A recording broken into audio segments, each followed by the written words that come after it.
epeli kaka biso nyonso tokufa moto atikala te po tozomona lokolo ndireti aya lukuteleki ma miso ezame mobala lelaka te pasi na motema. Réponse à kopesa biso ezali kaka yondo kobongisa mboka oyo po tozomona mboka yango banda élection esalama likambo moko ya malamu eza te. Président oyo azobukonzi soki azalaka président soki azalaka nani o toyebi te. Ero tikali ezaka batia mura na fa dese baya babakisa ma awa pour tous les sortes ya ba voler baza awa batie bango ala na kopanga ba te fa nane ya totanga bula fufu to ngomole ya totonda te tokufa moto atikala te po tozomona lokolo ndireti aya lukuteleki ma miso ezame mobala lelaka te pasi na motema. Réponse à kopesa biso ezali kaka yondo kobongisa mboka oyo po tozomona mboka yango banda élection esalama likambo moko ya malamu eza te.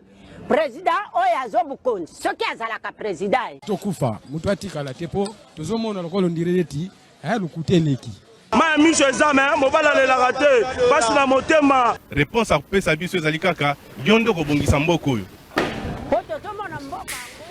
Merci beaucoup. Par camp de la patrie, to comprendre nini. Et le nini oyo Martin Fayulu azako benga camp de la patrie. So itolobi camp de la patrie et bongo batu oyo bazana bangote na kati ya lisanga. To bakozana na bangote na kati ya lisanga na bango. To ko benga bango banani. Mbote na bino nyonso esika bozali weekend malamu na ba Congolais prix de paix. Weekend malamu na ba Congolais nyonso balingaka mboko oyo bango wana topesi mbote na tongo ya leloyo tokende na basango na Kinshasa andeko démolition oyo gouverneur Daniel Bumba na ba équipe na bazali ko sala la suite na ngo komi ko bangisa bazako démolir. Oui, c'est vrai, il faut pas démolir la construction anarchique, mais les et après zalini ndakisa na entrée Montfleury. Bozana image na régie bo pesa biso yango na entrée Montfleury ba démolir mais ba tiki bongo ba débris et bimiti une moitié à chaussée et loko moko te bazo sala responsabilité zate na moto ya tongaki oyo ba ko buka ndea ko longola yango mais responsabilité zate na moto à démolir ndea ko longola yango. La régie est-ce que vous allez prête pour la l'acceptation ou l'illustration simplement tota ndenge ni nzela ekomi moke ndenge ni basundoli yango la kisa ko changa lobo ko kwa PC ndenge ni basundoli yango ndenge ni les autres ekomi ko gêner circulation. Est-ce que ba équipe ya gouverneur ba yebite que ba démolir na ngambo ya Montfleury na entrée Montfleury place wana boza ko mona ngo et loko nini ko salema après ba démolir yango mais ba tiki ba kinwa na ba condition wana ba tiki ba kinwa na lolenge wana toko meka mwa mke kolobela mosala oyo bazali ko sala démolition ba no saki biso lelo ke ba ko banda bede ngalema le et après pose problème tant que démolir c'est quoi la suite? C'est quoi la suite? Est-ce que bon gars te boy évacuer bloko so bois assainir environnement pour permettre à ce que circulation na kouane à la fluide toko lobela ngo na émission na biso amukola lelo moi minute mokem l'insécurité à Kinshasa personne n'en parle. On a pris plaisir, le chef d'État Zongela Yango lobby, le conseil des ministres interpellé qui ministre intérieur pour la Kolobanae. Attention, monsieur le ministre intérieur, insécurité, les qui ma casse alors dans Kinshasa, Moutaza Kolobelo, Romo côté, Tozo Talana, tu éviter ceux qui te kolobali sous son nini. Merci beaucoup. Pandeko, ce qui se passe à l'IDPS, est-ce que on te sonne ton 5 ans à la présidence, c'est ça? Avec une mesure conservatoire, n'est pas pour la PPRD. Qui laisse faire? Et Kobonga Nengenin, Nekouana Kabasele Wampanga. Oya Kufa Kimokola. Moi, je ne prépare au quota, ou tel abomier, ou tel abomier était. Pour que ça rende une image à une illustration, comment ndeko? Ou tel abomier, je ne prépare au quota. Je me reste simplement au Soukana, Babomier Nandaku. Tout le monde dit police a été ma beaucoup à quelques personnes au babomier. Parce que ça la vidéo bazo babomier pour na peu. Ndeko c'est un responsable, un père de famille na oyo tiki bana 5. Ba divergence et koki kozala. Mais est-ce que bonge pousser biso na bobomi? Et bonge pousser biso na kotia un point final na bomo ya moninga. Na nya pesio makasi wana o décider yo komi nzambe to yo komi nani. est-ce que baoyi kosoa te ba mesure conservatoire bande ko IDPS na ba média na ba biloko toyo kaka bango na noté ba vanda pe kimia pour promotion ya ba tuerie ya ba massacre comme il peut koleka. Lorsqu'on a laissé faire ba makamsu sur ba conséquences nango za la kaoyo to kaboli mawana libota ya ndeko et puis na IDPS mobimba mais que justice ça la mosala que ba sanction forte ya pour na kovandisa bandeko oyo bazali kosala mabe na mboka na biso doa bakabwani à queue de poisson les deux parties va se mettre d'accord te bandeko bazongi mais depuis que information ngo eleki bandeko FCM 23 on dirait activisme zongi bango et décrire qui société civile il y a quoi moko à est la République démocratique du Congo lobby que bandeko ba comme ko se repositionner baza ko luka ba encercler ba position mususu il y a FRDC. Quels seraient les fronts oyo comme mabiso na kepe? Est-ce que zali Washington? Est-ce que tikali ba démarche stopé ben fort ya singwe ou bien tikali etamboleli ya Fayulu Martin Madidi? Ninde comme mabiso na kimia? Ou encore mabeto sali totika tombongo yanga neza ya nzambe pesa ezo sepelisa biso. Kabundi pas d'accord avec la démarche ya Martin Fayulu, surtout avec cette appellation à camp de la patrie. Kabundi n'est pas d'accord. On a autant que au cours de l'émission, mais Jean-Marc Kabundi a lobby. A d'accord na Martin Fayulu appellation à camp de la patrie. C'est camp de la patrie l'ingo lo ba union sacrée na la muka basanganité. Et batu bazana bangote baza contre la patrie. Trois invités dans l'émission na biso lelo. Le Azali Mokambi a parti politique, Azali gestionnaire au quotidien, il y a parti politique, Union fait la force, Azali secrétaire général, Nayango, de Junior Bakukela na Pession Mbote.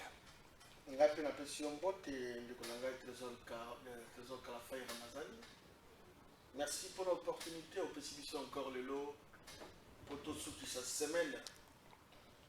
Na Pession Mbote na Baït Mokabola, Bango Plateau le lot.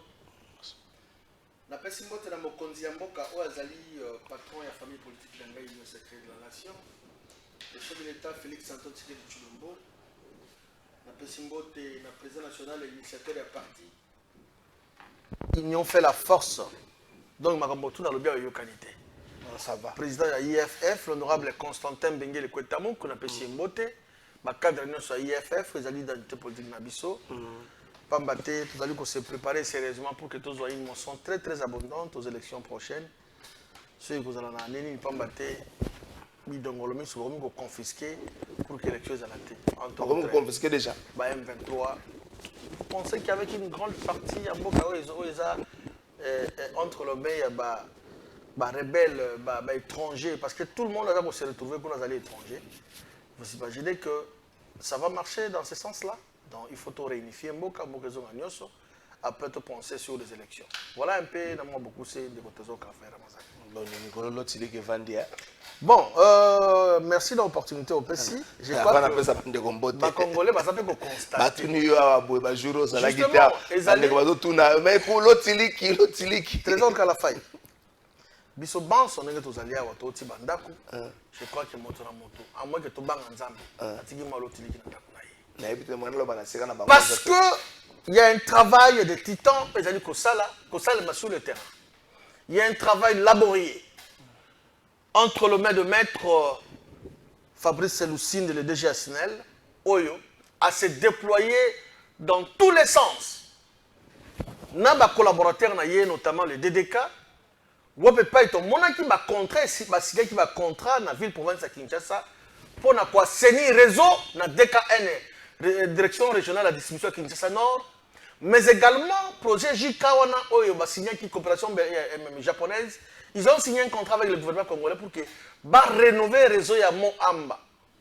Il y a millions de dollars. Ce sont des innovations. Mais également, pour ce Oyo la Banque mondiale venait d'approuver le conseil d'administration.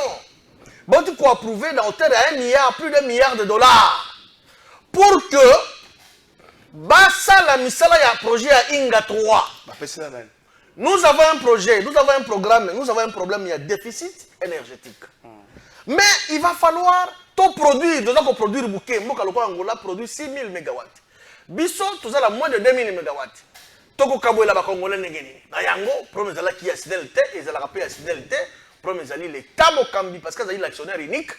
Donc là, mon Kondiambo Kazu est là. Il y a ça ma barrage. Moi, je crois que solution est complète ça. Totiama, beaucoup de sambela pour que Misolomi, Nami, comme Awa, Misala ya Inga 3 et Manda, comme ça, les Congolais vont avoir stabilité dans le monde de l'Otilique.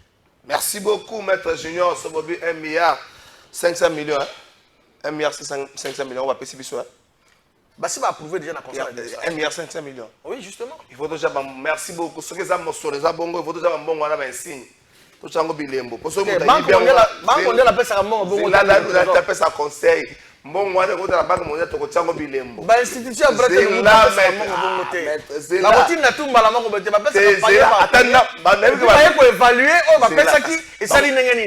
1 milliard 500 millions. Bah, on peut ça sous 500 millions. Tu as un bon mois, tu as un 250 millions. Tu as 250. Tu as un bilembo rouge, tu as un bilembo. Ce qui te coûte un bon mois, on a beaucoup. On va superviser ma travail. Tu as un bon mois. Oui, tu as un bon mois. Il faut que tu aies un bon mois, on a bilembo. Juste ok.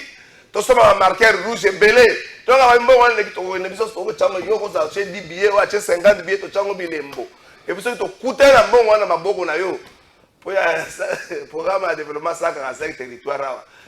Comme le caca des chats. Là, vous avez raison. Dès que Simon Lifeta, il pose un cadre dans la partie, il est vice-président de la Ligue des Jeunes. Bon, vice-président. Ce qu'on a dit, sectoriel, provincial, mais vice-président de la Ligue des Jeunes, Napession Mbote. Kabunda Telemeli, quand de la patrie, Napession Mbote. Mbote Kouloutou Kalafai, merci pour l'invitation. Na même occasion, na présenter ba vive salutation na ngai na bandeko oyo tozibongo libaku ya kokabana bango plateau na tongo ya lelo. Et tant que moi politique ndeko Kalafai na ko est-ce que merci beaucoup. To que dans la régie Yves Bouya Yves Bouya albi bandal c'est moi. Il faut assumer mon canne à quoi assainir bandalo ya yo peut quoi assainir lingwala na yo yo peut quoi assainir limité yo ça rappelle lemba ngalema mon amour tout ça to zendi kaka atangi kombo na été to ko se retrouver boy qui ça c'est zindi to pe limwe il vous ya depuis un temps chaque week-end butu moy baza ko sala mosala ya quoi assainir bandalungu oh là ta kapila mpesa na ba couleur rebelle na bandalungu te ya kande ko sala mosala oyo saka melisaka bana bandali masanga te bana bandali balingi masanga te yakande kosambusa toke na registre na ivuya Kana yebisa bino mboka na mboka ezalaka na mokonzi nango kasi le sel l'unique le véritable leader ya bana bandalungwa yeyo Yves Bouya bakiselaka ye bandal c'est moi. Après avoir kosokola bandal kosala mobange na salongo bandal ekomi sikisiki eye kongenge population bakomi kovivre kitoko nde akoti sikoyo na likambo etali encadrement ya bajeune bino moko boyebi bajeune ya bandalungwa bon chic bon genre balingaka o délinquance o kuluna ezalaka na bandalungwa te yango na Yves Bouya asangisi ba quartier nyoso ya commune ya bandalungwa s'il vous plaît quartier Makelele oyo ezalaka bongo na Kebe Union Force quartier Lubudi 16e ka quartier Lingwala oyo babengaka Mola ezali na FC Kano quartier Bisengo FC Charmant quartier Lumumba Ose Bahati quartier Adula FC Beni bango nyonso baye awa kosolola na Yves Bouya kobeta lisolo ya encadrement ya ba jeune mingi lisolo ya football po boyebi lisano ya ndembo ndenge memaka bato ebele basololi kitoko balakisi ba difficulté oyo bazali na yango bokanisi esili Bandal c'est moi Yves Bouya ayaki maboko pambate na balo ya bavareuse po na ko permettre na ba équipe ya ba quartier oyo baye bakozala propre surtout na ba rencontre ya football yoga communication oyo nga ba masanga toujours pour ça là ezaka bandalungwa eza village na biso village batekaka yango te village eza état d'esprit village eza bolingo bandalo toyebaka lobe eza banda lelo te yango ngai na baninga na ngai la dynamique de Yves Bouya eza na politique te eza na cadre ya bolingo ya bandala récemment boyaki na wenza mola bomonaki comment est-ce que tosali batravaux ya curage na wenza lumumba mpona kosala yango il faut kozala kaka mwana bandala to soit bana bandala bato oyo baza bandel te bakozwaka jamais mokano wana ya kosala yango mpo na intérêt ya bandal mais tosala yango parce que tozali bavillageois ya bandal bana bandal yango lelo tobengi awa jeudi 5 juin na falmo 8 quartiers ya bandalungwa représentés par 8 clubs ya 8 quartiers ya bandalungwa pour remettre bango 2 paires ya Varese na ballon moko. En tout cas, Yves Bouya Bandal, laissez-moi. Tika na yebisa yoke oyo zali kosala na bandalungwa ezotalisa clair et net ke ba oyo nyoso bayaka avant yo bayebi ba vrai problème ya bandalungwa te yango bayaka bazwi pouvoir tout la mwisi ya zaza bazonga kalisusu te kasi yo oza na susi ya bandalungwa po eza likambo mutolu esika bakunda mutolu na yo babosanaka yango te boyende ezalaka kende liboso bandal c'est moi nani akoloba lisusu nzele ezata bakoleka wapi basambo na bango ekei sika na yebisa bino mboka na mboka ezalaka na mokonzi nango kasi le sel l'unique les véritables leaders ya bana bandalungwa yeyo Yves Bouya bakiselaka ye bandal c'est moi après avoir kosokola bandal kosala mobange na salongo bandal ekomi sikisiki eye kongenge population bakomi kovivre kitoko nde akoti sikoyo na likambo etali encadrement ya bajeune bino moko boyebi bajeune ya bandalungwa bon chic bon genre balingaka o délinquance o kuluna ezalaka na bandalungwa te yango wana Yves Bouya asangisi ba quartier nyoso ya commune ya bandalungwa s'il vous plaît quartier Makelele oyo ezalaka bongo na club Union Force quartier Lubudi 16e ka quartier Lingwala oyo babengaka Mola ezali na FC Kano quartier Bisengo FC Charma quartier Lumumba Ose Bahati quartier Adula FC Beni bango nyonso baye awa kosolola na Yves Bouya kobeta lisolo ya encadrement ya bajeune mingi lisolo ya football po boyebi lisano ya ndembo ndenge ememaka bato ebele.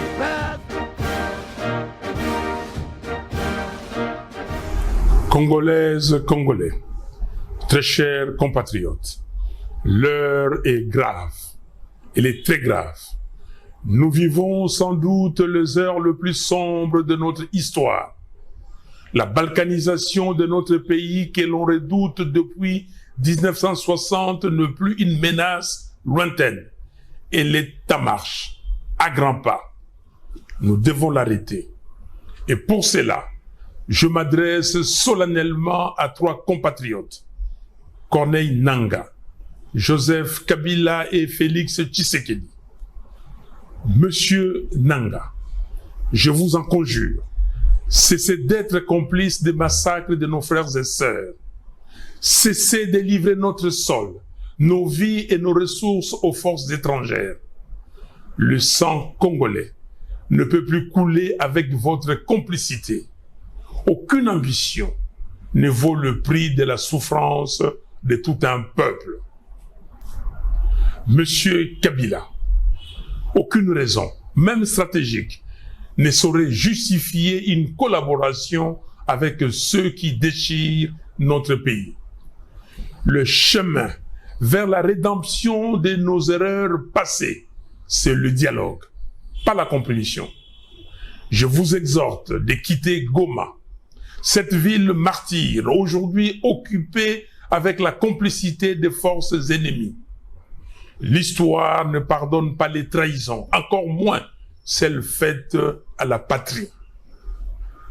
Monsieur Tshisekedi, vous avez le devoir de ne pas laisser notre génération être celle qui aura vu le Congo se désintégrer. J'en appelle à un sursaut d'honneur et de responsabilité. Je veux vous voir, non pas pour une faveur, mais pour une discussion directe, sans faux semblant, sans compromission, mais par patriotisme, afin de tout. Vraiment, Bolimbi Sibandeko, toutes nos excuses pour moi petit souci technique, on a tous eu indépendamment de la volonté, Nabiso Bandeko, Toza Onenge, Tata Jamal Bandaro, nous sommes non ça, problème moi les abisoté, qui ça expatrié chinois, libanais, comme la gang, et n'a comme la loi. Na habité pour ne pas continuer à tirer bango basala ndenge balingi soki attaquer bango mona chaque chinois chaque na général na ye asala na ministre na ye azaka soki na nani na yo aka leki limbisa wana bazaba ndeko chinois ndeko na ngandenge na tata na mama ni so ndeko na ngandenge ça famille lumumba ta oza ndeko na ngandenge ça tena za trop dur na bango mais au moins les andengo na bolimbisi le temps perdu les agneaux sont récupérés ndeko Simon il fait tayo mtosaki na maloba mbote na yo et puis na lobaki que jamais kabuna baki c'est quand de la patrie na evandelika mbote na yo.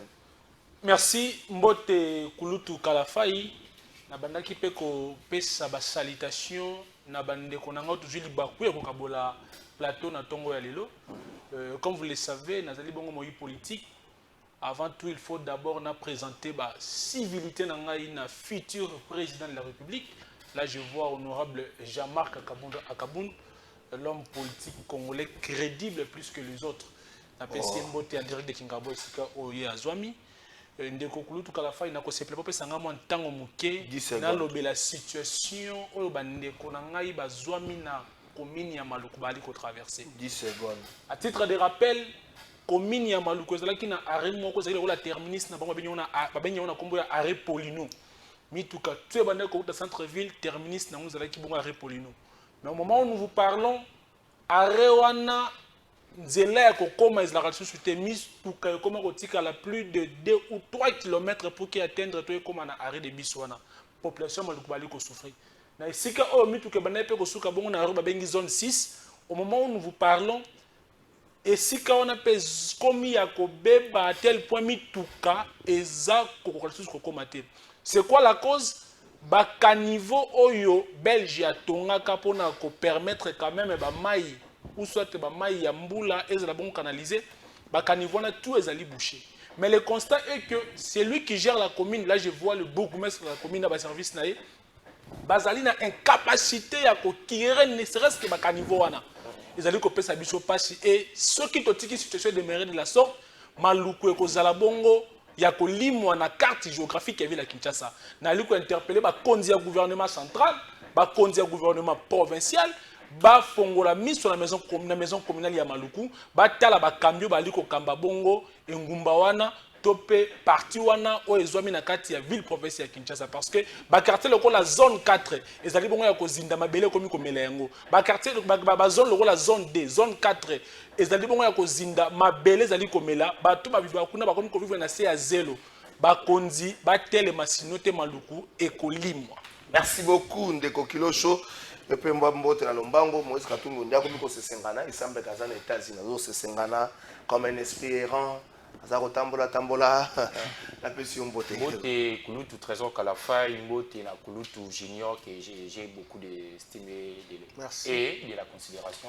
Mbote na mon ami Simon, Mbote na Bakongo Manignon so oyo bazola na biso à partir principalement ya Goma na Bukavu oyo régime ya Président Tshisekedi et abandonna.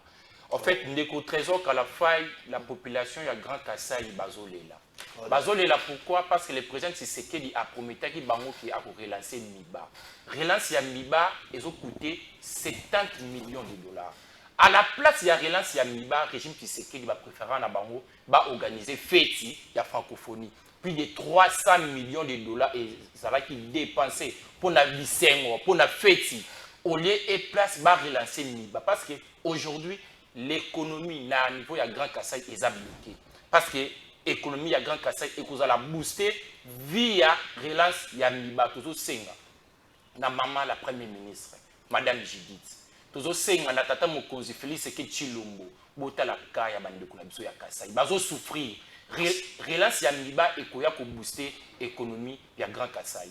Merci beaucoup, Tokene Mbango, Abatozwa Makamususu. La situation à l'IDPS, Ndeko Wapanga Kabasele. Bon, ça a besoin d'une illustration de Wapanga Kabasele, Wazali, un père de famille responsable, Tata Mobot, le rôle à yo, Oyo, Makambo, comme les lobitiers, mais na liwa, explication exacte, Tolongo na phase ya Kozalaka, Bomoto, Tokomi na phase ya Kobumama. Ça se passe à Kinshasa, siège de l'institution, et jusque-là, bas sanction comme telle est noté.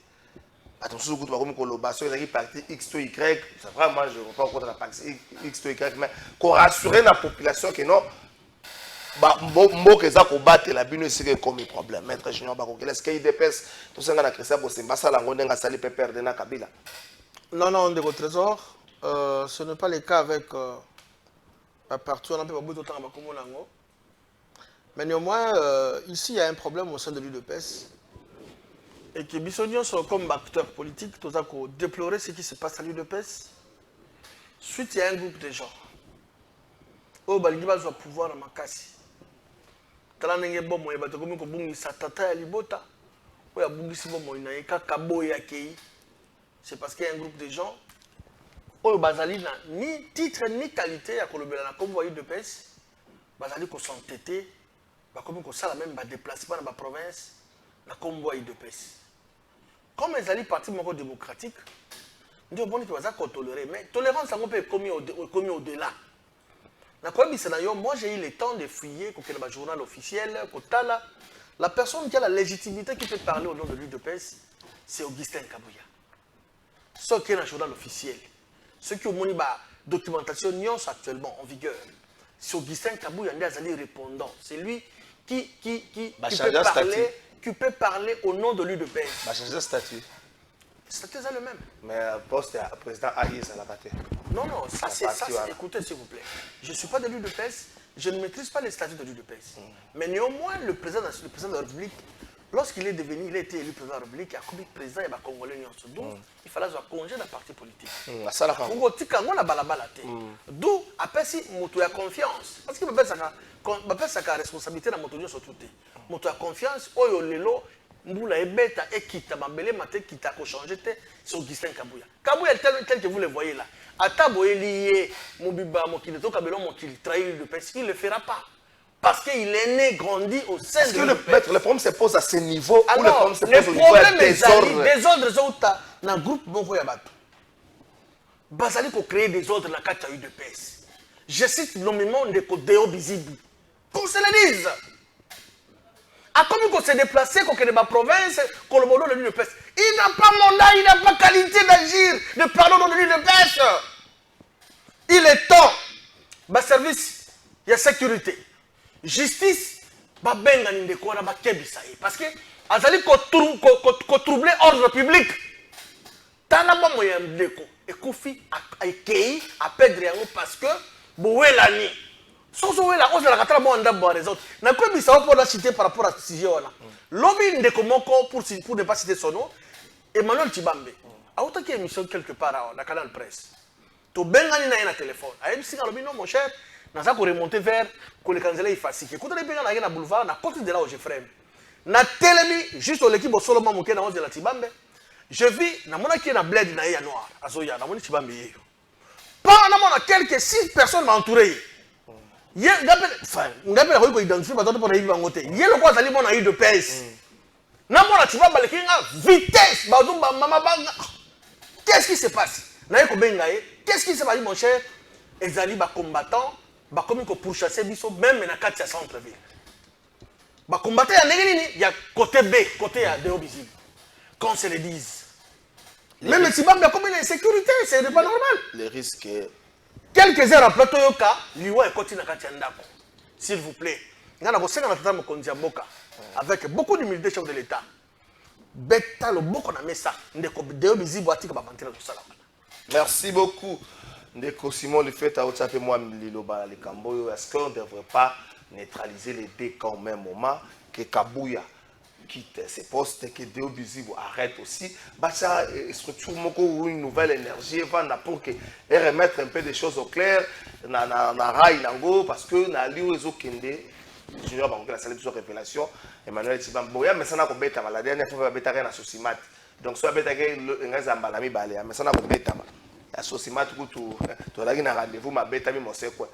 Est-ce qu'on ne devrait pas essayer d'étouffer les Kambango? Bon, on ne peut plus parler d'étouffer parce que ma victime est-ce qu'on ne devrait pas mettre fin à Katali Kamwa en neutralisant les deux parties?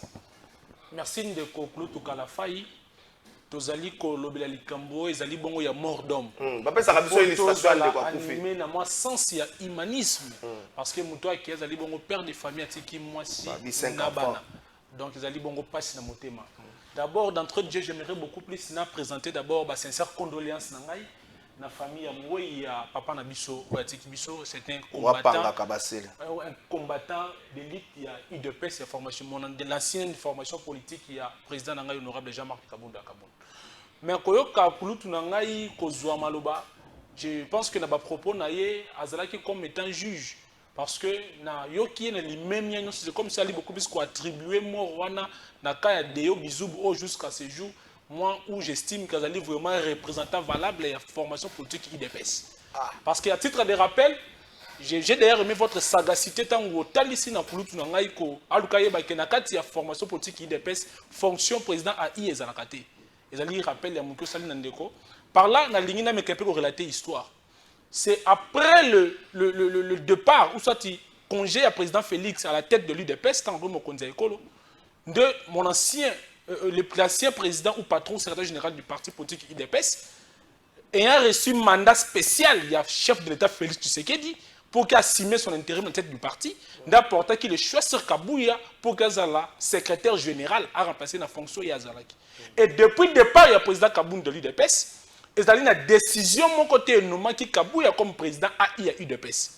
Déjà dire que Ezala organisé une irrégularité et belé. Ezala organisé une irrégularité et belé. Je ne vais même plus revenir sur ça parce que ceux qui ont un statut, parce que ce n'est pas les gens officiels qui donnent la qualité ou qui reconnaissent la qualité. Mais c'est le statut d'une formation qu'on prévoit pour organiser tout. Le journal officiel, c'est un service de l'État qui prend acte que ceux qui formalité, tous les bon remplis et les bon la conformité de Yamboka. D'après les statuts, il y a eu des PES. Peut-être il y a des vacances au sommet du parti. Il y a les triumvirats qui se mettent en place et désignent comme au Kamba parti. Dans un moment, peut-être il y a crise ou soit il y a transition. À ce que je sache, Deo Bizubu, l'actuel secrétaire général, il y a eu des PES. Il y a un porteur qui est dans le poste de secrétaire général. Et pour dire qu'il y a la seule personne au stade de PES qui a habilité à engager le parti politique IDPS. Mais partant de ce qui se passe actuellement, je ne peux que condamner, étant qu'humain, étant qu'une personne, n'a pas sens surtout humanisme. Pour dire que Bakonzi y a l'État. Là ici je vois le ministre de l'Intérieur. Il y a des n'a pas prérogative, il y a gérer la formation politique. Et il y a des compétences, il y a des secteur. Ce qui a remarqué que à lire Oyo, UDPS a commis Kozoa.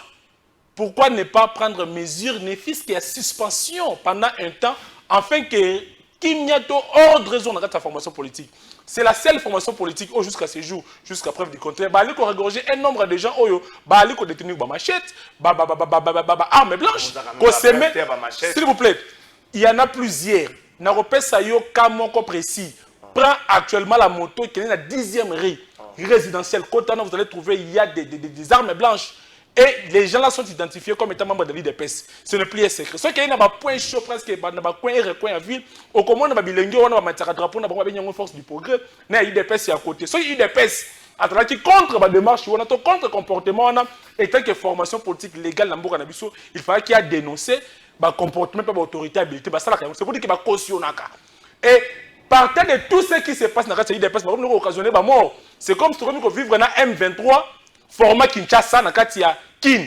Il faut ministre tellement à zone sérieuse que mesure de suspension contre cette formation politique et na sengi de Obisubu apporter hauteur il y a crime oyo na justice congolaise parce qu'il est le seul habilité compétent il y a initier l'action au nom et pour le compte de l'UDPS. Merci beaucoup Ndeko Kilosho parce que silence il y a l'état peut face il y a raté oyo bilenge bazako s'identifier comme état membre ya parti politique bazo ça to que une fois Augustin Kabuya lobaka batumsu akoma azana chômeur alinga beta mutumba tanga beti mutumba ba yelebo na force hypocrite nzoka sana na kati ya makambo wana te bango bazo reconnaître na est-ce que l'IDPS ne doit pas commencer par identifier qui s'est fait appeler aujourd'hui force hypocrite qui est membre de ces partis à ce de tenir carte à ça remplir ma condition pour l'adhésion avant à ça la nyonso parce que à lire au Kenya on va comme faisait makambo va passer.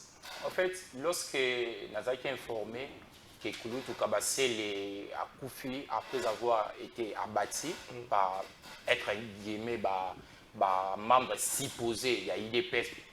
Pourquoi je le dis? Parce que jusqu'à présent l'État congolais est confirmé si bel et bien membre il y a IDPS. Mais ce qui me fait un peu mal, c'est quoi?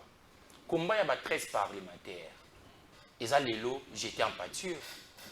13 parlementaires, il y a qui biso combat républicain, noble, autour des idées. Mais le lot IDPS, bazo la biso désordre, bazo la biso incompétence, divergence. Au lieu et place de reprendre unité nationale, même na 4 partis IDPS, bango moko, bazo koka koyo kanate. Gestion ya IDPS sur la place publique et Zamabe. Gestion ya IDPS au niveau interne et Zamabe. Boye bisanga nami. Parti au pouvoir. Bazo gérer nation Mabe. Bazo gérer propre formation politique na bango Mabe. Normalement, surtout dans un sérieux, ministre de l'Intérieur, il fallait qu'il suspendre IDPS. Parce que on ne peut pas vivre dans une nation où parti au pouvoir, bazo créer un problème. Aujourd'hui, Ndeko Kabasi la Koufi. Famille biologique ne va pas perdre. Parce que l'IDPS a continué. Mais famille biologique, premièrement, ne va pas perdre. IDPS lelo na yoki Ndeko Simon dans Kouloutou Junior, Bazolo Bate Kabuya Nde, Okuna Lobi, Deyo.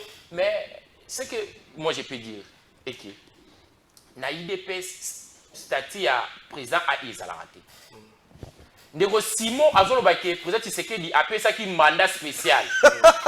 Mandat spécial na IDPS Isalarate. C'est là où les gars ont mandat spécial Isalarate. Et comme qui? Mandat spécial comme qui? Président AI Isalarate. Donc vous comprenez directement que depuis 2019, IDPS baza en dehors ya statut na yango. Bazo gérer IDPS na Kiboyanke. Na clientélisme. Donc même Kabuya, même Deyo, mutu côté Aza na attribution au gérer IDPS. Pourquoi? Parce que Bakopé sa présence a été chez Kabuya. Bakokité Kopé sa secrétaire général. Au lieu et place président Zala, on ne peut pas nommer un secrétaire général sans pour autant qu'on nomme président. Pour élire, qu'on a président l'élection. On a proposé la bande de IDPS. La nation est en danger. Vous ne pouvez pas continuer dans les désordres. Si vous trouvez que vous êtes incapable de gérer votre parti, c'est simple. Merci beaucoup. Mais normalement, président Tshisekedi a président IDPS en 2018. À la suite d'un congrès. À la suite d'un congrès. Il y a un mandat il y a 5 ans. Dans 4 mandats, 5 ans, on a une année presque après à comme président de la République. Normalement, il faut un congé à partir. Donc, dans un congé à partir, fonctionne plutôt poste à président de la République au cours de 2023. Droit administratif, au cours de 2023. Si mutu normalement on a tika na bokambi ezali mutu oyo ye apesaki poste ya secrétaire général parce que poste ya secrétaire général ezali électif te ezali nominatif ye mutu bonga tika na bokonzi. Alors qui est secrétaire général actuellement à l'IDPS oyo Félix Tshisekedi Chilombo anomaki. Voilà. Maître Junior Barokela, t'as dit pour ça on va la regarder ba kabobo. Une minute pas mon fungwa. Dans le belango na deux volets. Il y a parallélisme des formes et des compétences. OK. Olobi ango bien. là, maintenant, je voulais un tout petit peu contredire ce qu'a dit Simon en disant, parce que nulle part, parce que je ne suis pas de l'UDPS. Je ne maîtrise pas ma statut UDPS. Mais si autant il y a du premier article, il y a des sixième, dernier article. Par rapport à ce qui me concerne, l'Union fait la force, la repère sur le détail article par article. Mais ici, je ne maîtrise pas ma statut à UDPS. Dans le règlement intérieur UDPS, dans bien côté. Mais néanmoins, nous sommes politiques et nous sommes intellectuels. Et sur quoi juristes. De quel droit? Le chef de l'État souverain, il a eu mandat électif, il a commis président de la République. D'office, le secrétaire général Azalaki Wana, c'est lui qui devrait au fait conduire le parti. Alors, le secrétaire général, c'était qui l'ancien Jean-Marc Kaboun. Yépe a se substitué à lui comme si président Aïe. Avec qu'on désigne Augustin Kabouya comme secrétaire général payé Aïe. Il y a un mandat spécial. Peu importe, un mandat spécial. Alors, comme les gens qui vacants, les gens qui vides, on devrait prendre un secrétaire général adjoint le précédent. Comme chez moi. Il y a celui qui est chargé, il y a question, il y a PAJ, question politique et administrative juridique. Il y a un précédent, il y a secrétaire général adjoint. Donc, Kabou, il y a qui précédent, il y a CGA, il y a eu de PS. Yango Matissa qui est. Yango d'office, ils ont des droits. Ils ont des droits, il devient secrétaire général AI. C'est ça, c'est simple. Au-delà de ça, on a le premier volet. Dans le deuxième volet, le congrès seulement il y a Nganda Yala. Tu es dans centre Nganda. Non, non. Centre Nganda. Centre Nganda. Où il y a intervenu qui va décision sur centre Nganda. Il a été plébiscité, désigné par tout le monde comme secrétaire général. Nous avons ici la résolution Wana. On a mis un journal officiel avec quoi que désormais l'organigramme à partir est présenté comme secrétaire général Augustin Kabouya. Mais Baye Sangaï, dans des quoi Mobulu trouble Oyo. Il a été désigné par qui? Il est là, on est triumvirat. Ah non! Ce qu'on a dit triumvirat, on a mon frère, parce qu'il y a eu des mécontents. Ils ont voulu bazoua pouvoir na makasi. Il ne peut se salir à Motomoko Teza et Batonianso. Toi, si ça comme on appelle ça, pour appartenir à un parti politique, il faut pas ça l'équilibre. Il faut respecter. Si aux mandataires, bango balingi bango nyonso kaka bango bazala. Donc une de Congo azala ka premier vice-président de l'Assemblée nationale, comme elle s'est retrouvée té. Et comme il problème, Kabou a comme il l'homme à battre. Mais on zolo bela mokozenyo sacré. Pardon. Kabou a comme il l'homme à battre. Mais non, il faut équilibre. Yo kamba kindambo. Papa ça peut battre mon sous. Ezali lango ristourne. Maître Junior, par camp de la patrie en 1 minute. Par camp de la patrie, vous attendez quoi par camp de la patrie? Martin Fayulu dit camp de la patrie. Yo logo la moto maël. Vous êtes juriste, c'est pour ça qu'on définit en camp de la patrie. D'abord, l'autre patrie c'est la RDC. Qu'on a à côté à camp, c'est-à-dire qu'on a à côté à ma Congolais. C'est le plus important. Yebi Sangaï, agenda nini, ne connaît jamais Kabunda Zana contre le Congo. Je ne sais pas, je ne comprends pas. Parce qu'il a critiqué lorsque Fayulu a eu courage. Aboni Mbokezo Kende. Génération na bangonde bazo kamambo kalelo. Kabunda te Kabunda Zaleki. Fayulu a le bakango. Génération na bangonde baza ko kamamboka parce que bango baza ko la chef de l'état mais baza presque même génération. Bakamere. Bangonde so baza génération moko. L'homme est là qui va maréchal Mobutu. La bataille de Bisso Bemba. Attends 1 kilomètre Kendate. Fayulu a la Moukabi non? Azu inspiration na Mobutu ba ko yebisaye na maréchal Mobutu. Oh. Ba ko yebisaye na papa te na yebisaye na papa Etienne Tshisekedi wa Mulumba. Vous Moussa Kabila. Ba ko yebisaye na s'il vous plaît. Yemo tele so baronner na mboko s'il vous plaît. Ba ko yebisaye na nani na Patrice Emery Lumumba na Joseph Kasavubu. Balobi bozoti kamboka ekende biso na génération na biso to tika ta 1 kilomètre kende te.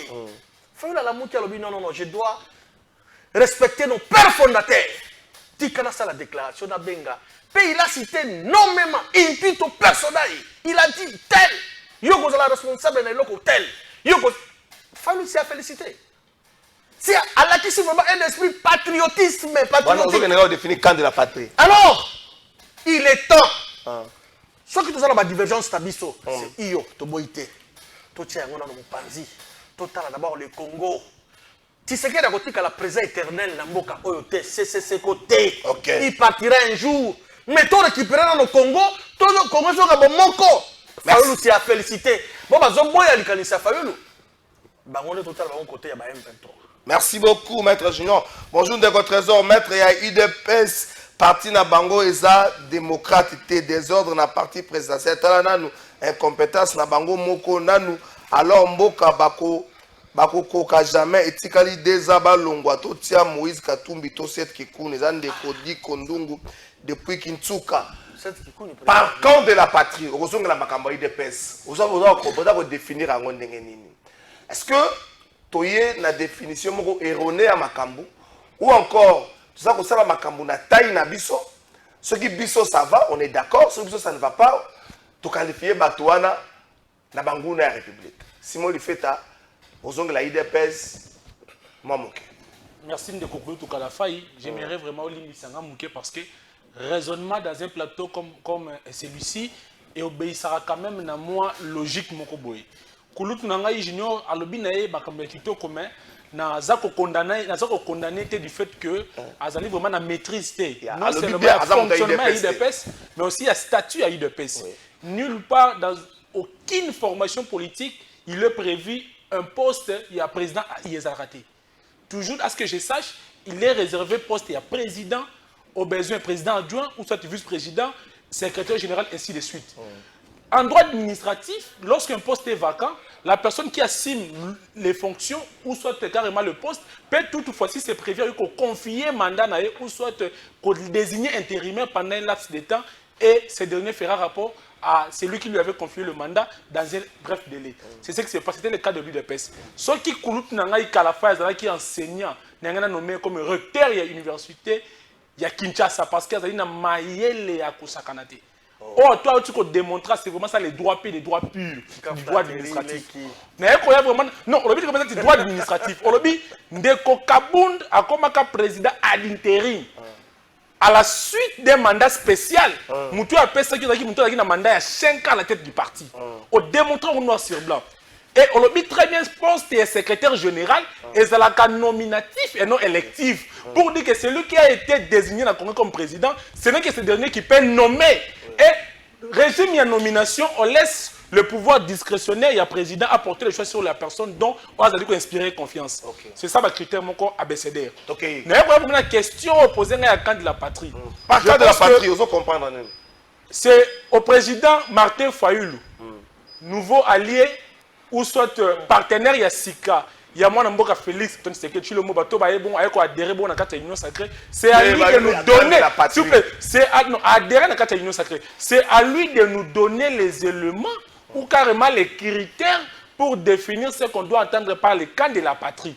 Parce que d'après Bango Nazar Rebate, Bazali ko reposer sur base ya ba élément nini pour que baloba tel camp, Bango des camps de la patrie, tel camp ezali camp anti-patrie. C'est sur base de quels éléments? Parce que à ce que je sache, ba divergence ezali ko opposer ba Congolais katina bango mais seulement que certains Congolais bazu ba appui à ba étrangers mususu. Notamment les cas ba M23 ba FC avec Corneille Nanga na bande comme sous constaté que ba Franck Diongo et autres au bazu ba appui à ba partenaire bango ya libanda ya mboka. Bande ko o bazwami na kata Kinshasa bango nde ba s'octroyer qualité to pe monopole ya komi benga bango nde bali na camp de la patrie je ne sais pas parce que cela me pousse à réfléchir plus loin. Est-ce que bato ba kabola kambongo ya projet avant même exécution ya projet ya ngonde to ben camp de la patrie? Bato bali ko gouverner na ba détournement ba 19 millions. Ya on a ben ya cas de la patrie. Ya on cas de la patrie. Non, c'est pour dire que bato o bazomi na Kinshasa entre guillemets bango nde bali na monopole ya gestion. Est-ce que bango ne faut considérer comme cas de la patrie? To bali peka ba ini ekolo. Bato ba simi minduki oui, ba se rebeller contre la patrie ce n'est pas bien. Moi s'il faut définir quand de la patrie et quand de la patrie, je pense que bateau va zomer dans quand de la patrie à ce jour dans la moni bangote. Or le président Kaboun parce que bateau va dans la union sacrée tout comme bateau va dans la M23 FC, bangotu va aller anti-patrie. Quand de la patrie zomer pas Kaboun. Merci beaucoup. Bonjour mon frère, le secrétaire général légal de l'IDPS c'est Déo. Mais le chef de l'État, sa confiance est chez Kabouya, Maman Marthe et les chefs d'État, toute leur confiance est à Kabouya, c'est ça la réalité. Merci Ndeko. Yo mo muto komi, yo mo muto yebi ba réalité. Biso to yebi ba réalité te. Tout ça ba makambo. Oh tout ça ko analyser le ko la bato maele. Bonjour Ndeko. Tangu tolo baka ke IDPS bazalaka na bakuluna ba boyaka kondima bomoni lelo ndenge ndeko wana na limité kobanda na première rite na 17e rue force du progrès bazo sala mabe makasi na batu ata police ezo banga bango 10e rue ekoma ambassade soki mutu ata asali mabe wapi soki akomi kaka na 10e rue bakoki kokanga yete ndeko leta basalaka ne aventure te leta zaka na ferie te leta kufaka te abelaka te no basala bango leta na bela te ndeko kilosho camp de la patrie par camp de la patrie vous allez définir en ndenge na vato kota moboko camp de la patrie. En fait, le président Martin Fayulu nous a déçus. Lorsque le président Martin Fayulu a lobby qui n'a pas président Tshisekedi pour trouver une solution. À Bossani, le président Tshisekedi représente un problème. Parce que si aujourd'hui nous avons des territoires occupés, nous avons la crise, c'est parce que Félix Tshisekedi a quitté pour gérer la République démocratique du Congo na ndenge ya bien. Parce que c'est lui le commandant suprême, c'est lui le chef de l'État, c'est lui qui préside les conseils des ministres. Le conseil de sécurité. C'est lui qui est responsable de la politique et sécuritaire, et économique, et éducative de la République démocratique du Congo. Les autres ont la crise sécuritaire, ont la crise de gestion. Mais qui est le premier responsable? C'est le président Tshisekedi. Le président Martin Fayulu ne devait pas aller auprès du président Tshisekedi pour trouver une solution, parce que le président Tshisekedi, c'est un problème. Par rapport à camp de la patrie. Le président Martin Fayulu a bombé l'Ibiso et le Romoro Boye politiquement. Camp de la patrie est synonyme yani. Il y a fusion entre l'Amouka et le président Martin Fayulu, na union sacrée et le président Tshisekedi. Bazo lingaba sanga na ba créer sur une plateforme politique ya sika au nom ya camp de la patrie. Boyo comme muyaba a appellation on a été. L'objectif est ça fusion ya l'Amouka et le président Martin Fayulu, na union sacrée et le président Tshisekedi, ba sanga na plateforme wana ba ko bengango camp de la patrie. Ndeko Martin Fayulu a trahir Maman Marie. Maman Marie a boya mettre en lit à président Tshisekedi. Mais ndeko Martin Fayulu a n'a même mettre en lit à président Tshisekedi. Vous comprenez directement que Maman Marie a la kisibiso que yé abundara un bon combat. Mais son président, le président Martin Fayulu, a zo bunda combat na personnel. Tout le monde en 2023. A yebisa ba prince Pengi. Na ba autre membre ya la Mouka bo possibilité na élection législative. Mais Yemoko a kena pour postuler la présidence. Toyoko longwa. Maman Marie m'attendrele la mais par le président Tshisekedi. A décliné en haut. Mais le président Martin Fayulu yé sousouné à Rosenga Lobo et pas président Félix Tshisekedi Tshilombo. Vous comprenez directement que le président Martin Fayulu a longwe na combat na ye ya intérêt général.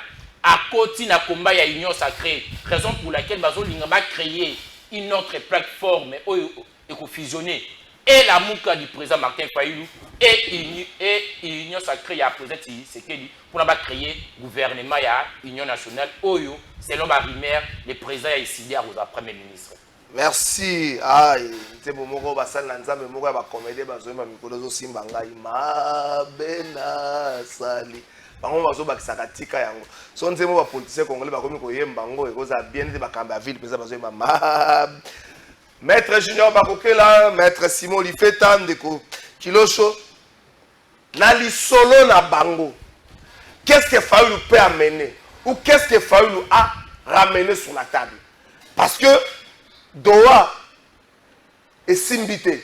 La société civile, il y a un Nord qui va commencer à décrire hier l'activisme Oezongi et pas Yaba M23. Bon, vous avez vu 2 minutes, mais qu'est-ce que Fayulu a peut ramener sur la table pour la revoir aussi que ça les Camboya insécurité, topé les Camboya la tuerie, il y a massacre, la guerre, la Est, la République démocratique du Congo. Mais il y a Mbola Kendelango, 46e Conseil des ministres, Oesalemaki, Mokolo, ya Lobby, Nabokambi, Yatata Mokonzi, Kolo, Félix, Tshisekedi, Tshilombo, juste Mongito Zalawa.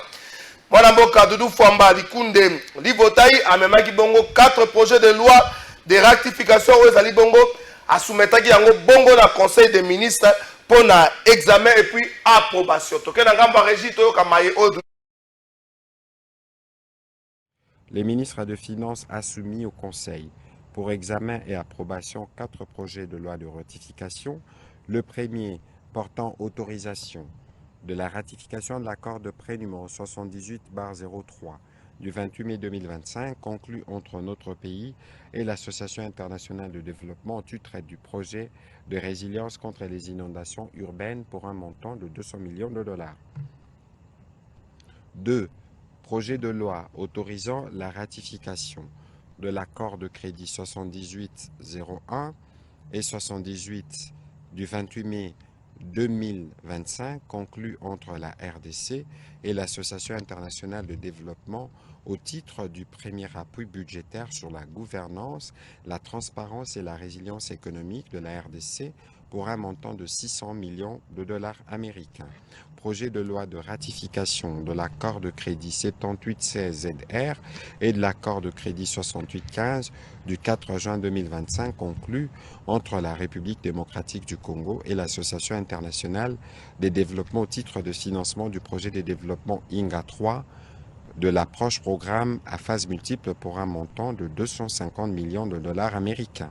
Projet de loi autorisant la ratification de l'accord de crédit numéro 7818ZR et de l'accord de crédit 7817 du 4 juin 2025 conclu entre la République démocratique du Congo et l'Association internationale des développements au titre du projet des développements de transport et des connectivités de l'approche programme à phase multiple pour un montant de 250 millions de dollars américains. Merci beaucoup. Nous allons évaluer la gouvernement soumis. Nous allons général, ministre na ministre. Neti lundi, nzambe te mardi, nzambe sunganga na sala évaluation ministre de la jeunesse. Makamuni ya nango. À part pesa Kinshasa, pesa Congo chance, faut évaluer bango. Bo silikate, to fingana te, to kangisa pe mutu te. Ina neko kina gouvernement soumis na to évaluer bino. To boye makambo nga na yeba magistrat ba na parquet, na kangisa ba kokela na to lingi makambo wana te. To évaluer musala bosale. Bosala kambo na bino, monga trésor public. Na fingi mutu. Ata ko président sa professeur linga mingi tena lo ba makambo basala kakula. Maître junior ba kokela. Motuna na tundi bino. La table, il y a les solos. Martin Fayulu la koya na nini, à part le fait de se faire appeler président élu, na ba epenga sa la kanaba akoya na nini. Parce que Motuna Mogeza kotungisa ba Congolais. Est-ce que la crise congolaise, elle est uniquement politique ou encore elle est sécuritaire aussi? Maître Junior, la personne 2 minutes n'a pas de réunion. Merci. Très rapidement, nous avons la question. Un sujet aussi si important, j'allais dire ça de l'entame de l'émission. Sur base, il y a ce qui se passe dans l'autorité de régulation, n'est-ce pas? Il y a RSP. En fait, tout ce qui est diabolisation, tout ce qui est intox. Je suis en train de lire quelques journalistes. Comment critiquer une enquête journalistique. Edmond Moutassala, Edmond Izoubana, et parmi moi, Edmond, c'est mon frère. Alors, tous on a 5 années en arrière. Qui connaissait la respect dans ce pays? Personne. Il fallait qu'il y ait un joker pour que IGF, un certain Gilles Alinguette. De la même manière qu'actuellement, c'est l'honorable Miguel Cachal Katem, Miguel Cachal Katem, voilà, qui a respecté Bana. Et il est en train de défendre les intérêts nationaux.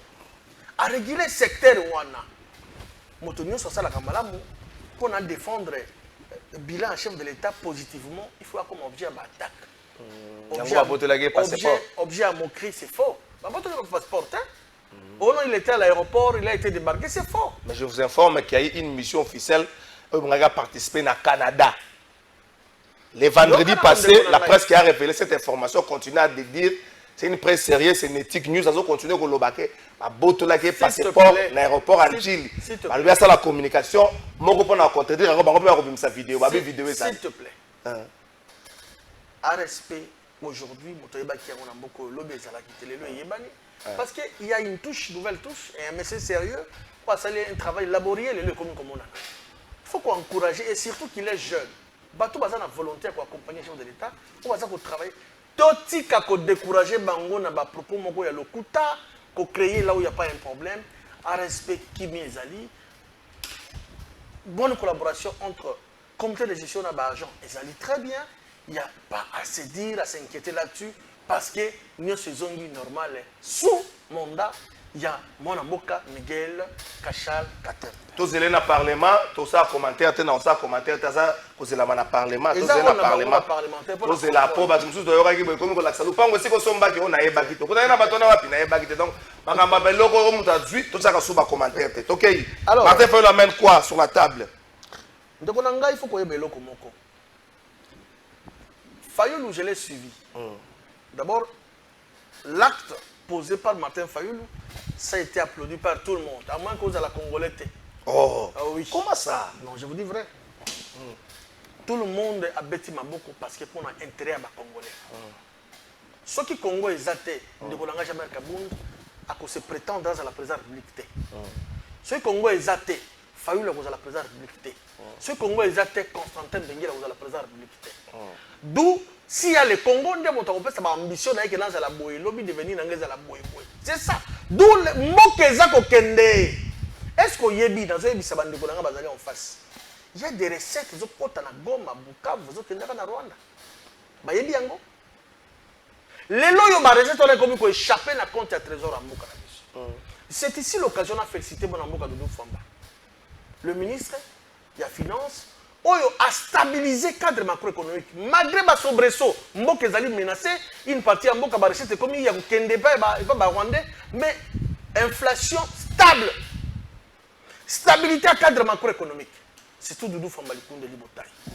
Je l'ai suivi au Parlement lorsqu'il était passé pour défendre le projet de loi le bilan de la Conseil des ministres pour ratifier Yango. Il est passé, il a défendu avec brio. Vous sentez c'est quelqu'un qui a la maîtrise, il y a secteur, il y a finance publique. Et donc, Fayulu est allé dire à son frère, parce qu'il est là, Jean-Marc Kabound. Tshisekedi n'est pas son ennemi, Azad Dekonaï. Parce que nous sommes tous des Congolais. Et c'est la Moïse Katumbi. Tshisekedi Chilombo, c'est son frère. Il est allé voir son frère parce que le pays est allé Kokende. Pas pour chercher. Sur le plan sécuritaire, que peut faire Fayulu? Que peut amener Fayulu à Tshisekedi? Économie est comme il est le problème parce que sécurité, politique est comme tout le monde a convié poste à présidence, c'est un poste politique non. Ce qui est politique, c'est malabouté, nous c'est cause à la nini, biaisé, nous c'est cause à la malabouté. D'où il est allé dire voir les chefs de l'État ABC à lobby, tout recourir à la consultation là-bas, les évêques. Tata Molim. Tata Molim. À qui pas 4 chefs d'État à lobby, pacte social et à 5 ans, na SCC. Il faut que tu aies pour que tu vois sur la bisonyonso sans discrimination. Merci. Balobi te que Kabundi ayate, Katubi ayate, mais tu koye basikoyo baye parce que je pressens. Ndenge te bi président na biso ayo kaka.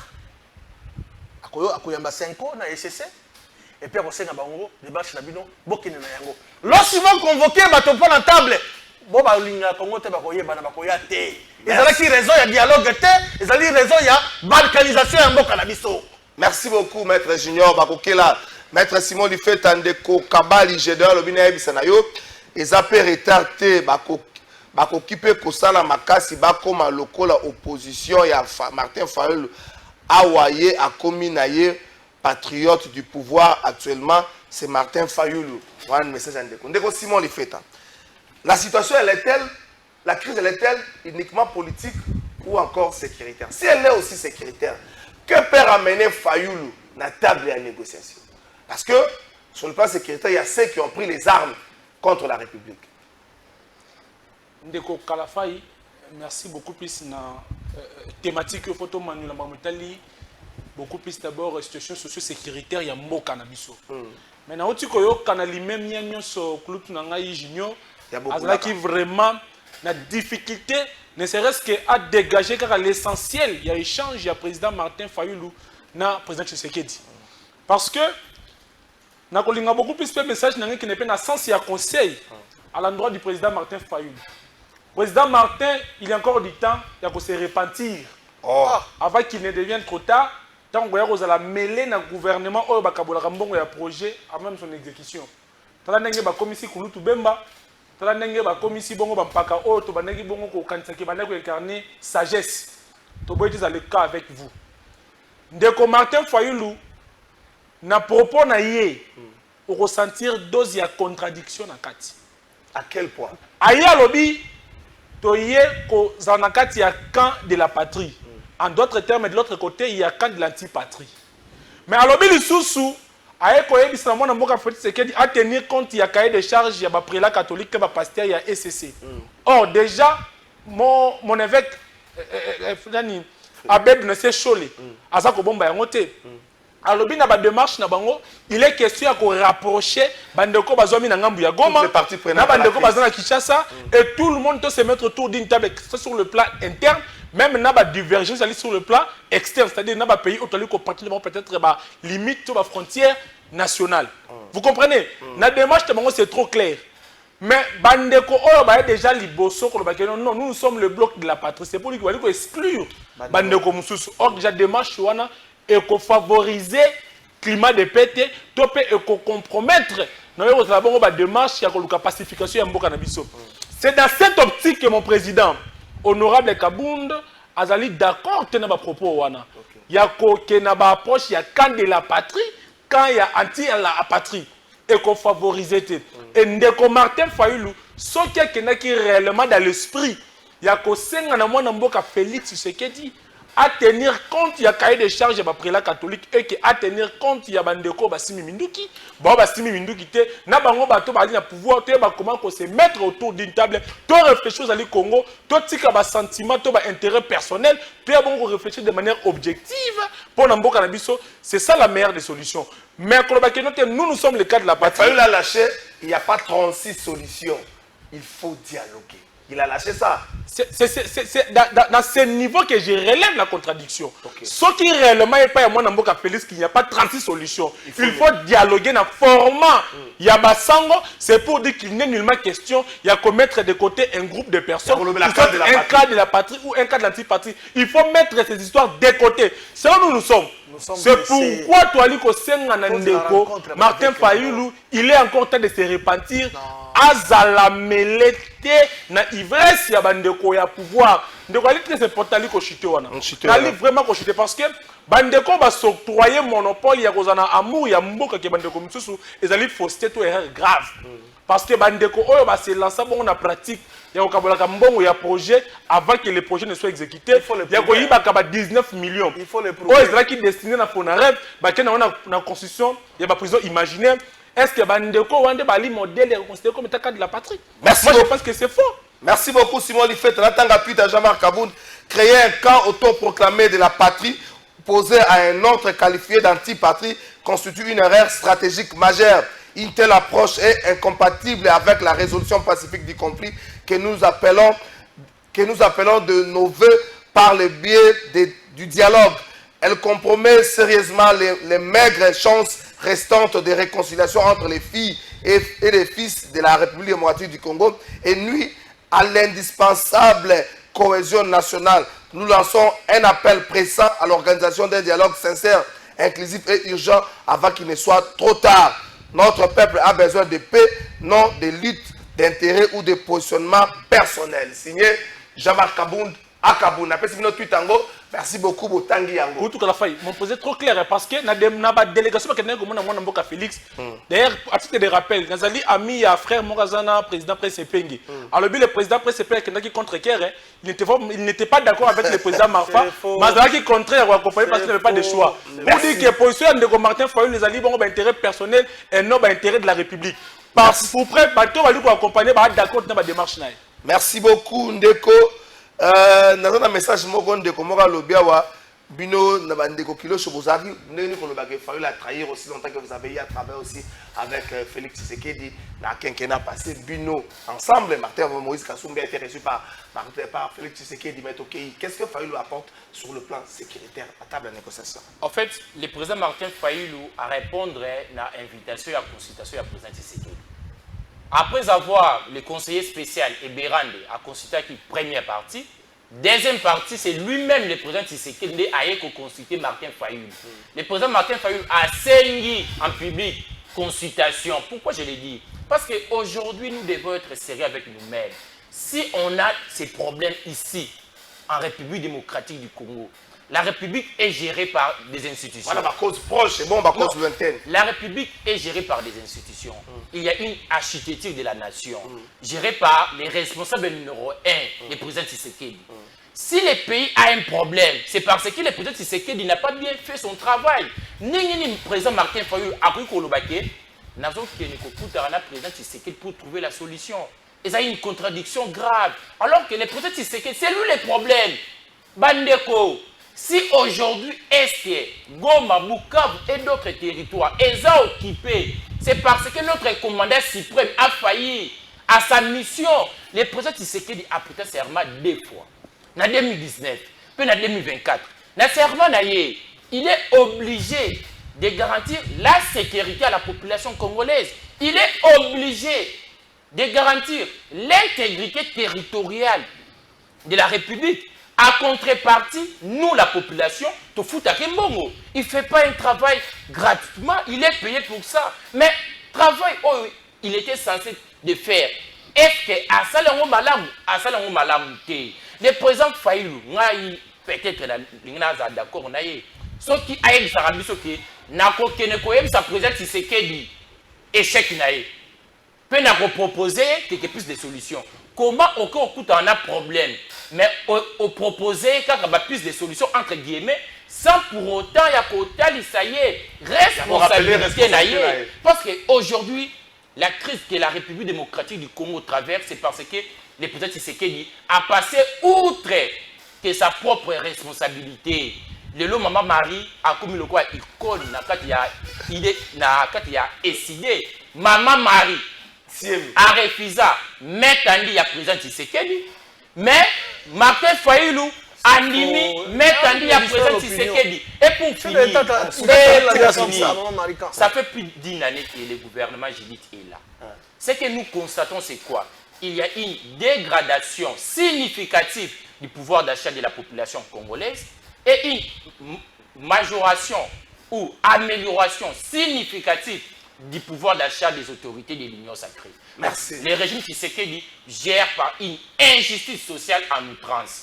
Merci beaucoup. Ndeko, vos invités sur le plateau bazo décevoir Bisso Makasi. Fayulu a trouvé que le pays est agressif et que pour libérer la partie, il faut l'union de tous. Ndeko Kalafay pose la question à vos invités. Tango, Basango, na ba passer à SSC bazo tambola par rapport na Mbongo.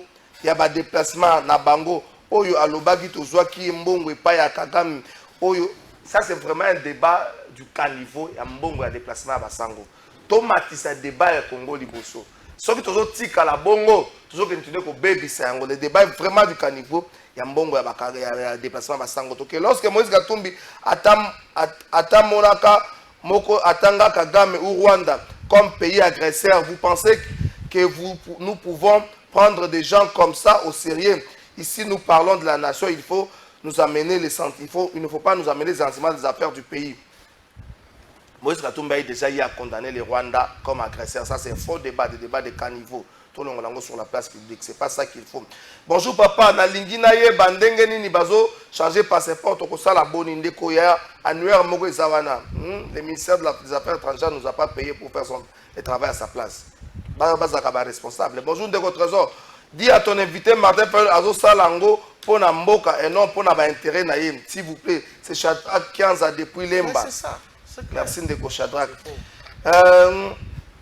Ndeko pardon tuna Ndeko Junior akangi simiki smig au président alobaki ba congolais ba pesa ba 14 500 tile lo to zomona yango te oui bande ko ba c'est la mingi na likambo ya smig il y a 14 500 et il faut faire la pression pour que ba respecter yango. Merci beaucoup. Toko mina soka na pesa bino 1 minute 30 1 minute 30. Bonjour Ndeko Trésor mutu ya Katumbi ayebisa biso vérité que bango pe bazana Kabila pourquoi bazo boya koyebisa peuple oyo azana pouvoir likolo na bango que bango bazo soutenir ba rebelle oyo bazo vivre actuellement na Goma après lobby bakozala na posa ya pouvoir Ndeko Jackson Wileka. Bonjour Trésor maman ya IDPS makambo ya IDPS etali bisote to sola makambo ya mboka oyo ezo toucher vie ya population congolaise soki bandi makambo wana tokosilisa émission nyonso kaka na combo ya IDPS ndeko Mardoché. Bonjour Kalafai. Après ndenge Félix Tshisekedi na Fayulu bakutanaki bazo préparer nini kasipo batiki biso sans suite soki déjà babandi série ya ba solution ba yebisa biso peuple nde tozana yango besoin et comme lisusu na fitir ndeko Clément Massamba. Bonjour Kalafai yebisa bandeko junior yebisa bandeko junior boye batika pe nanu ba sentiment ya nzoto depuis kaka Fayulu akomi na bango eza kaka kombo ya Fayulu na ba plateau nyonso ya Congo eza nini est-ce que guerre esili ndeko Carlos Chamala maître junior bakokela ndeko Simon Lifeta ndeko Kilosho bayokanité discussion directe M23 FCM 23 na Kinshasa bayokanité na Dewa c'est ça le mot qu'il faut bayokanité na Dewa bato wana bakizi bango par soutenir ko reprendre activisme biso ko to Fayulu la Tshisekedi bakutani la table. Quel serait le front diplomatique comme une solution terminale? Il ne faut pas oublier que Batoazao comptait dans Trump peut on dirait Mohamed Jésus a Elon Musk. Maître Junior, 1 minute 30. Trésor, nous répondre rapidement dans Ndeko Kilosho, mon jeune frère que j'aime beaucoup. Il accuse nommément les chefs de l'État en disant s'il y a des problèmes. Du moment où tu as dit que tu sais que tu as accusé des problèmes parce que le pays est occupé par des Rwandais à l'Est. Du moment où tu as dit que les Alaki mascarade on a créé par l'opposition, vous l'opposition. Opposition, vous savez voilà pour que vous créez les que non, il y a un problème pour que tu vas dans la table et négocier. Il n'y a pas de problème, on va dialoguer. Mais bon, il y a que le Congo oyo, un certain quand on a vu nos opposants, pour que nous négocions dans le Rwandais, pour en sorte que Moka instabilité contre la Est pour que tu négocier. Ça c'est très méchant. Kabila Loz Aliwapi. Dis-moi qui tu fréquentes et je te dirai qui tu es. Balba français bon. Est-ce qu'ici n'était pas de mèche avec eux? Encore que l'autre ministère et Abina ensemble Bazakuna. Bazana délégation. Papa. Mais moi quoi ça sous banani? Il est temps il y a la vérité. Quel serait le front diplomatique? Il est temps il y a la vérité. Maître Junior, quel serait le front diplomatique aussi ma militaire infiltré pour que plan de guerre nous démasqué, dévoilé. On connaît vos jeux. Lélo Kabila Zawapi. Il est où? Maître Junior, timing de Sili, négociation Lifota. Quel serait le front diplomatique où il y a comme la solution? En 1 minute. Ndeko Trésor, solution est simple. Président Nangaï, honorable Jean-Marc Kabunda pesa qui va piste de solution. Il faut un double dialogue. Premièrement, sur le plan externe, deuxièmement, sur le plan interne. Nous sommes un État, nous sommes obligés de vivre avec nos pays voisins. Et il faut un dialogue entre le pays agresseur et la République démocratique du Congo. Un dialogue sincère, fondé ou basé sur les intérêts mutuels entre les États. Sur le plan interne, les Congolais, nous devons nous échanger entre nous. Il faut tout cela parce qu'il y a des petits problèmes créés par ceux qui gèrent le pays aujourd'hui. Parce que le tribalisme, le clientélisme, tout ce qui a été créé par les Félix, on dit à la base, il y a un problème. Le problème, c'est le chef de l'État. Il ne faut pas passer par 2 ou 4 chemins. Parce que lorsque le commandant suprême ne maîtrise pas l'effectif des militaires dans les champs d'opération, c'est un sérieux problème. C'est de l'irresponsabilité dans son chef. Parce que avant que tu la tombée déjà, il y a une maîtrise militaire, il y a une zone opérationnelle. Merci beaucoup Simon Lifeta. Quel serait le front diplomatique à suivre pour que Tokyo Mema paix et plutôt sur la voisine en fait, pour nous, Ensemble pour la République, nous soutenons à 100% un dialogue constructif et inclusif porté par l'ECC et l'Église catholique. En fait, les partis Ensemble pour la République ne peuvent jamais soutenir un groupe rebelle et ne peuvent jamais soutenir une plateforme de détourneurs. Merci beaucoup. Merci à staff technique Mobimba Nabouake Labambe, na procureur général près la cour de cassation, moi Namboka, Firmin Vonde, Namboussalo Asali, Abundia, c'est que prime moko est la permanente pour la magistrat, prime année aussi la tête au bois que les bambé, au bois que les flair, na Moussala Sali, la magistrat, vous a désormais la prime moko est pour la bango. Merci. Merci. Vous avez prime à battre le bango, na plateau, tenga tende, mutazo na refuta bango. Constant mutambazalaki lobby na justice. Vous avez commenté ma cambo anate. Azalaki lobby na justice. Est-ce que vous avez commenté yango? nazo commenter makambo ata kotaki na 11h abimi na 20h nazo commenter makambo ata ase boyoki munoko na ngai